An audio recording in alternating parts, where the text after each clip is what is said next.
Okay, I am now recording. I'm now recording, by the way. What am I doing today? Um, Basically, tightening up details. This sub-X sheet has, well, obviously, she has a mouth. And vis-a-vis the mouth, there will be lip sync. Well, we're leveraging this drawing down yonder.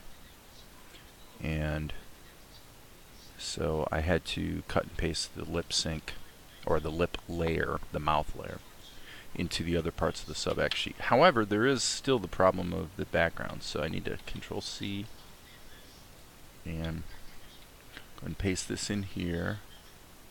So this is just detail work that you gotta do. Alright, so that's cool. So now that shot, other than the lip sync, which the dialogue isn't even determined at this point, everything seems to be ready. With this one, I actually use the plastic tool to put in just a little bit of a, because he kind of grunts, he kind of, like that. And so here, obviously, what we need is, again, some background. Okay, so this is the original drawing, and this sub-X sheet contains, voila, all the different characters that are involved in this shot. So what I'm going to do now is hit the insert key, because we're going to want to insert the background there. So probably I'm actually looking at my image folder, backgrounds, and the Buddha shrine is in fact the background image that's going to be used here. Now I'm going to hit Control C and just paste it in here. We'll see if the lengths are correct. They are not. We'll sync that up. Okay, we're in good shape with that, other than the fact that it's positioned, shall we say, wackily. So I'm going to hit the A key, animate.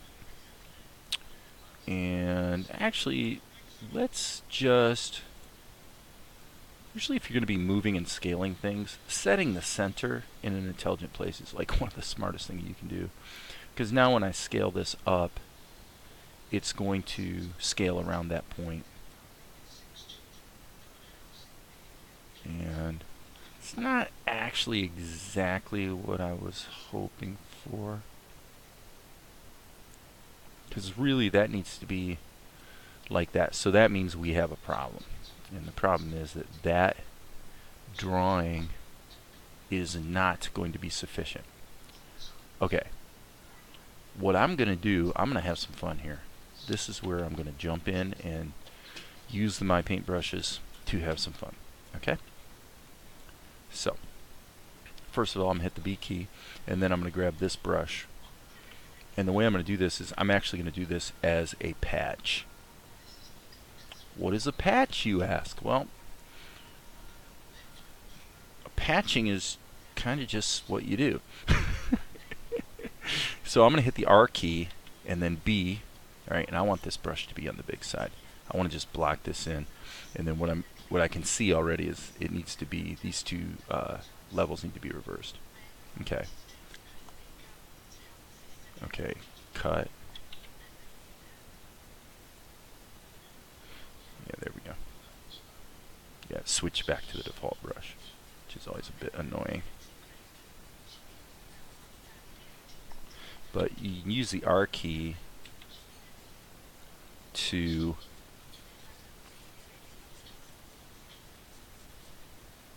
select RGB values out of whatever's on the screen. So I guess let's go about 2 and see how that feels. It might be a bit on the big side. Let's do 1. Okay. So what I'm going to do here to make this work is just, I'm just going to smooth out this transition point.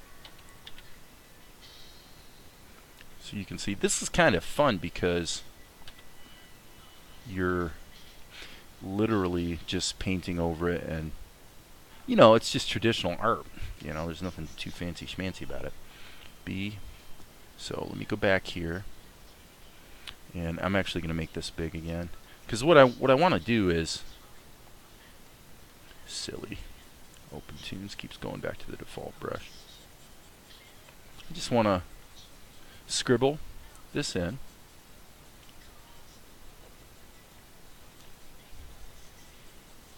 Like so.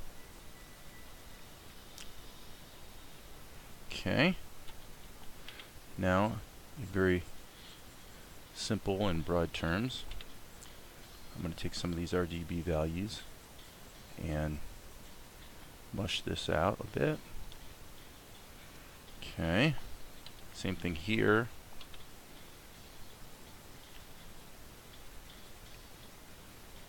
I'm just going to color this in. It's not quite right. I'm going to actually go ahead and diminish some of these highlights. Okay, now I'm going to put my brush back to 1 so it's smaller, and that way we can just start adding in some judicious detail as desired. Now remember, this is still going to look like it's out of focus, so all we're really wanting to do here is just hide the seam and get something in there that kind of sort of looks like it might actually make sense. So I'm going to go ahead and just put some scribbles in here. Remember, the characters are over top of this as well. I'm going to make this bigger again. We want this to be sketchy, okay? We want it to be vague, suggestive, impressionistic, whatever you want to say. So I don't have to be too picky about the colors or the patterns, as long as we achieve the primary goal, which is to hide the seam and sort of continue the look, excuse me, and feel of what we have here.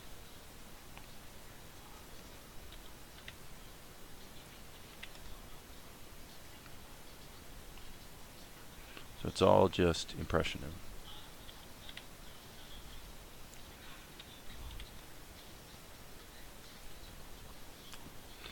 Sometimes it helps to squint. You sort of squint,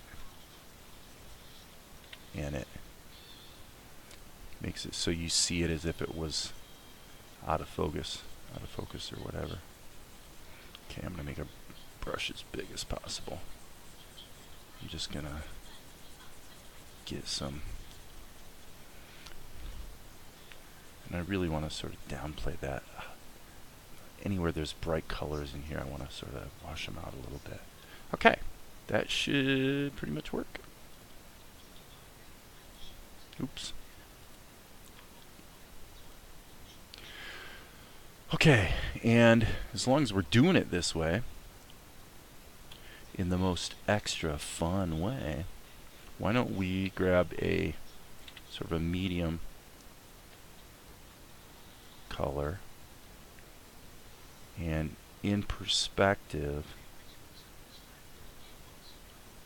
go ahead and slap in some shadow values.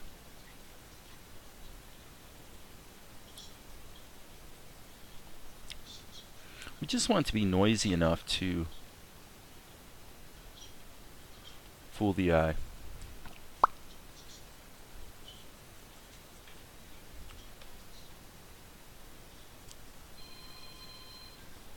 I also think this should be diminished even more. This needs to be sort of fading into the background. Now there's going to be some color correction to assist with that, but I think this will work. And I'm actually using some tonality to essentially frame these guys in. And I think what I'll do is I'm going to go like this, just like that, just to suggest the out of focus wall border that is, in fact, here. Okay. Now there is one other thing.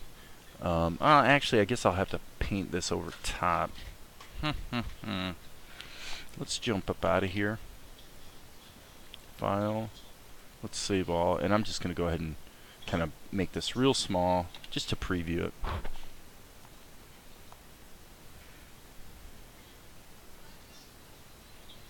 Obviously, we're going to have to take that matte painting and extend it down. Okay, so yeah, what's missing obviously is the table.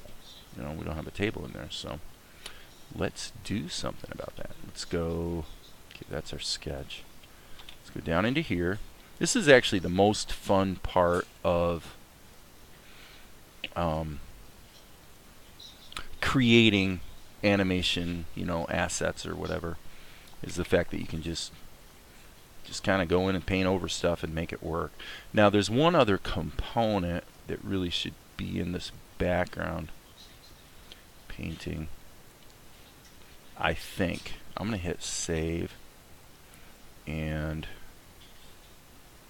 what do we want our size to be? I think we want our size to be about 2. Darn it, it keeps going back to the default brush. So now I have to fix this one because this should be 0. Okay. And now this 2 was what I said.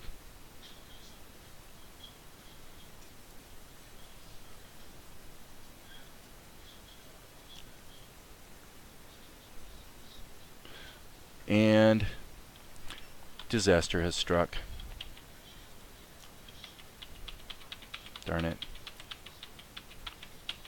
All of that stuff was painted over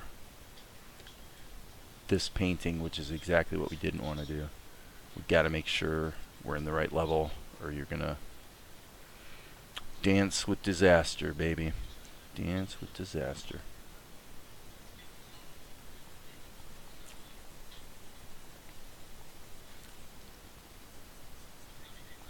This is just, again, it's supposed to be a little bit impressionistic and suggestive. Suggestive of what? Well, suggestive of the fact that there is actually a bed here in the background. And there was kind of a little bit of a burgundy themed thing going on with the bedspread. So, yeah, I don't want to get, oops, probably don't want to do that. I don't want to get too detailed with it. I want to keep it impressionistic. Okay, now let's go up here, the B key again, and let's see. All right, I'm going to do a little bit of a cheat here. Normally, I have preferences, drawing. Use X sheet as animation sheet. I'm going to turn that off. What that allows me to do is, now that I'm in this level, and I'm going to call this level table, now I can go in anywhere in the X sheet, and if I add to this painting, it's not going to generate new drawings. It's just going to amend the original painting, which is what I want. So, alright, now as long as we're here, let's take this, Control C, let's paste this in here as well.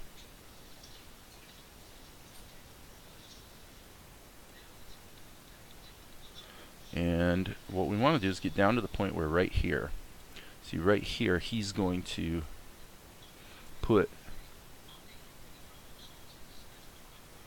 the vase down on the table. So what I'm doing is I'm just putting I'm just spitballing here. Okay. Grab this.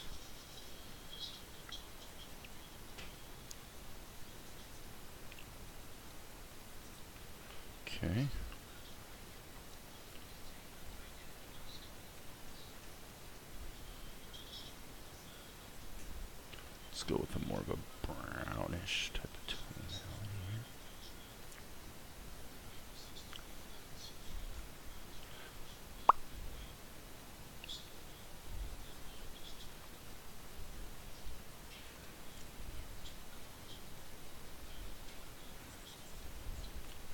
Okay. Let's go just a little bit more towards the brown and yellow.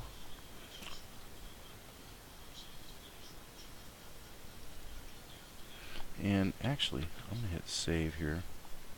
Save all my work. And I am going to flip this.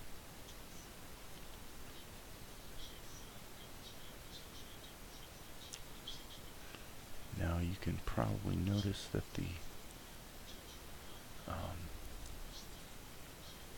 it's now coming out in front of the wall, which is ostensibly in front of it. I am well aware of that.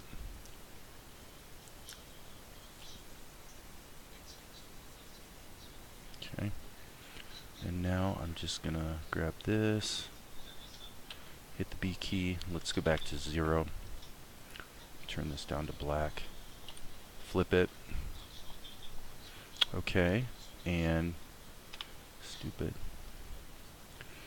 I always find it extremely irritating when it keeps switching back to the default brush. I'm like, that would never be desirable behavior. But that's how it works. Okay, so now if we're coming down here, gotta think about this for a minute.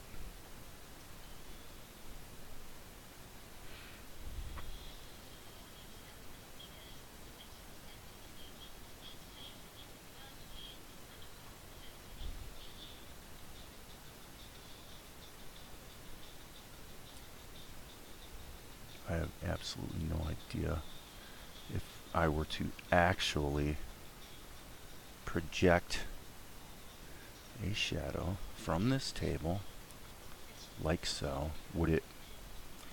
Okay, I don't like that. What is ostensibly a projection of shadow from the table leg. So that is the leg. Oops, too much. Too much. There we go. Alright, because there is the moonlight coming in. Okay, I'm going to come up out of here and just...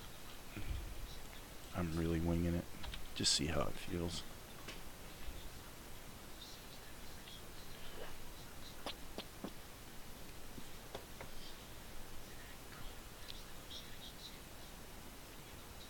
Okay, well, other than the fact that that seam is not hidden, so why is that seam not hidden? Let's grab this RGB.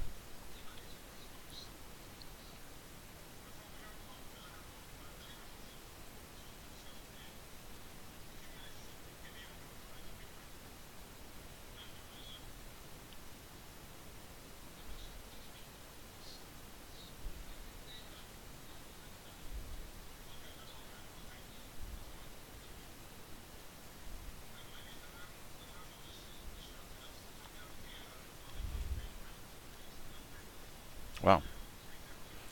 That was interesting. Okay. Now, what I said earlier was the bedpost and everything. Obviously,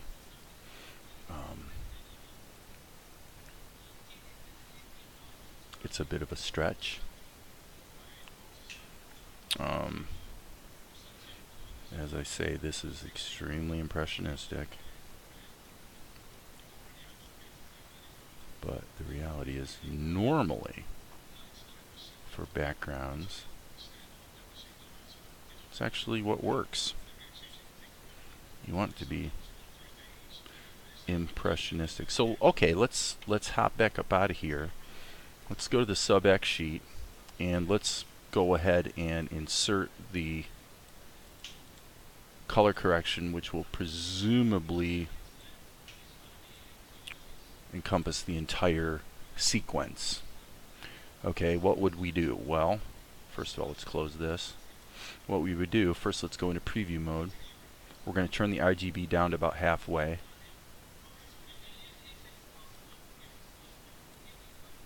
Okay, and then the blue input we're going to clamp. Somewhat like that. And then,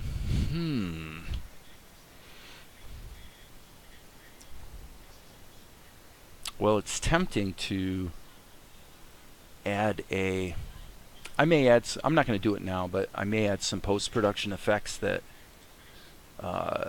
give it a bit of a halo, and maybe even see some light beams coming in here. So actually what I'm going to do is hit Control R, and I'm going to let OpenToonz render this whole sequence for me just for kicks and giggles, so that I can look at what we've got so far. I think that did the trick. Let's loop it.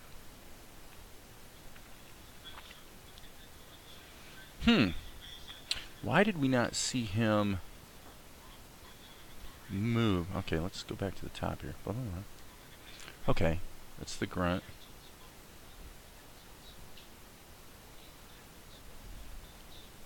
Okay, I think that move needs to happen sooner. I had speculated in an earlier video that this move needs to happen. It needs more keys. It needs more drawings. Why are we seeing a... Okay. We are seeing something hokey though. And this is what happens sometimes. Let's turn this back off. There was an animation chatter. Actually, let's play it without the preview on, and I think the animation chatter that I saw was actually from a level that is not part of the final art. Okay, it is. That's right. Okay, so that's cool. If you don't understand what I just said, I don't really want to explain it. What the gist is, like here, for example, here's a level that contains all the original drawings, all the keyframes. Okay. Now if I turn, now that level was turned off. I'll bet you if I turn it on, all of a sudden we're going to see that chatter again, because the chatter is in this level, which is not going to be included in the excuse me, in the final render. Okay, it's not there. I'm not sure where it is, and I don't want to go searching for it right now because frankly I don't know if I care. Well, yeah, there it is. There it is. Okay. Where's the chatter? Okay, I turned this on, and there's the chatter. Okay, yeah. So if I turn this off and hit Control R, did I render the whole thing? I don't think I did. I think I changed my range. But yeah, the wackiness we saw before is gone. Now, it may be advisable to apply a blur to this matte painting so that the paint strokes are less visible. Or we could, actually another thing you could do is just open the painting up in GIMP or whatever and just blur it. You know, bake the blur in.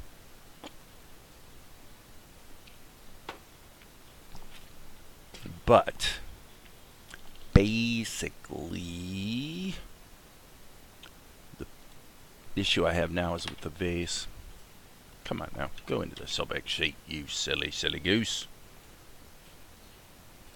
Okay, let us focus on him. And here we go. I'll tell you what we're going to do is I'm going to open up Vegas.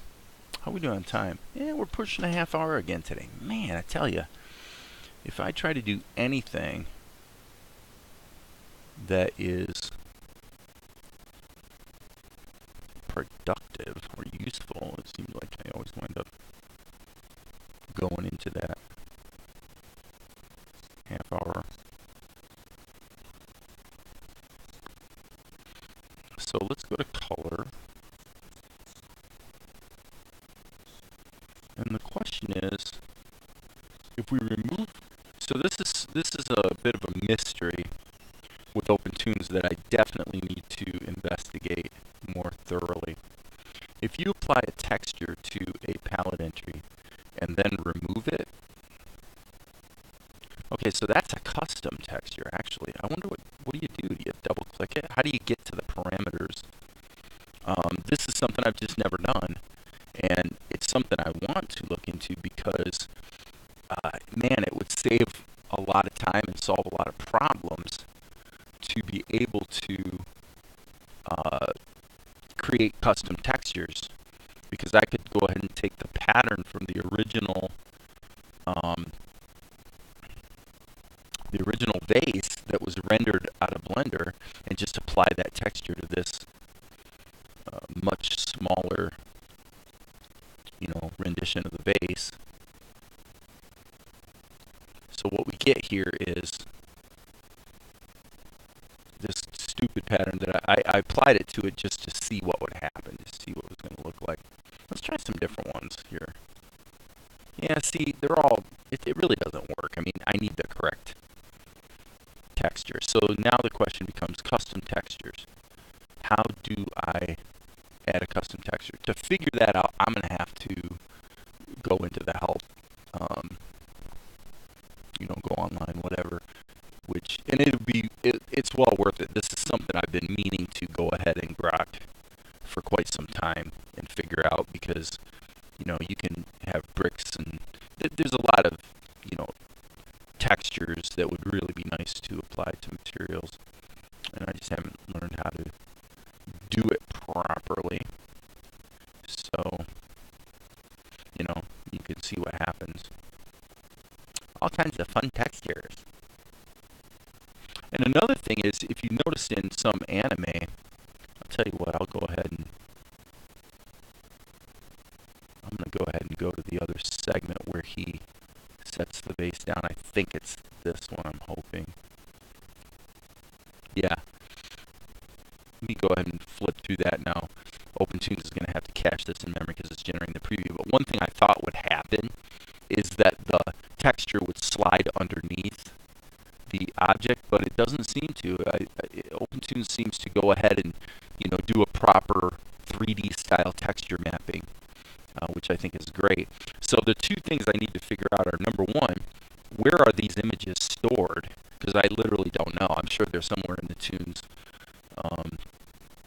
stuff library, I expect. And number two, how do you add your own or change them? So I think with that, we're hitting the half-hour point. So I will say this has been a good period of matte painting and also doing some cleanup, tightening up the backgrounds, and I'll figure out the texture, I think, offline, and then we'll go ahead and be able to use that, have that be in our toolkit going forward. So, okie dokie, that's it for now.